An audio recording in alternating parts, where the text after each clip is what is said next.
সর্বপ্রথমে আপনারা ফেসবুকে চলে যাবেন, অটো অ্যাপ্রুভ গ্রুপ কিভাবে সার্চ করবেন। এখানে দেখেন এই যে রেড মার্ক দিয়ে সার্চিং অপশন, এখানে অটো অ্যাপ্রুভ গ্রুপ লিখে সার্চ দেবেন। তারপরে এখানে দেখেন এই যে auto approve group sharing video, এখানে আপনার অটো যদি গ্রুপ থাকে তাহলে ভিডিওগুলো শেয়ার করতে পারবেন গ্রুপে। এই যে অটো অ্যাপ্রুভ গ্রুপ, এখানে পাবলিক 31K মেম্বার, 10,000-এর বেশি পোস্ট করা আছে, এই দেখেন।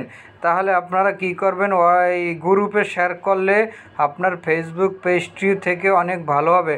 তাহলে গ্রুপে জয়েন্ট হবেন কিভাবে আপনাকে দেখেন, আবার বুঝবেন কিভাবে এটা অটো অ্যাপ্রুভ গ্রুপ। এখানে দেখেন 31K মেম্বার আছে। অটোগুলো জয়েন্ট হইতে গেলে কি করতে হবে আপনাদের, এখানে দেখেন এই যে হোয়াইট, এই যে মাঝখানের যে ছবিটার পাশে রেড মার্ক দিয়ে দিয়েছি, এখানে একটি সিলেক্ট করবেন। সিলেক্ট করার পর এখানে দেখেন এই যে ক্রিয়েট এ পাবলিক পোস্ট, এখানে কিন্তু যদি অটো না থাকলে তাহলে থাকতে অ্যাডমিন গ্রুপ, এখানে কিন্তু অটো দেখায়, এখানে পাবলিক পোস্ট দেখায়। তাহলে আপনি জয়েন্ট হবেন কিভাবে, এখানে দেখেন এই যে জয়েন্ট গ্রুপ, এখানে সিলেক্ট করবেন। সিলেক্ট করার পরই আপনি কিন্তু জয়েন্ট হয়ে যাবেন।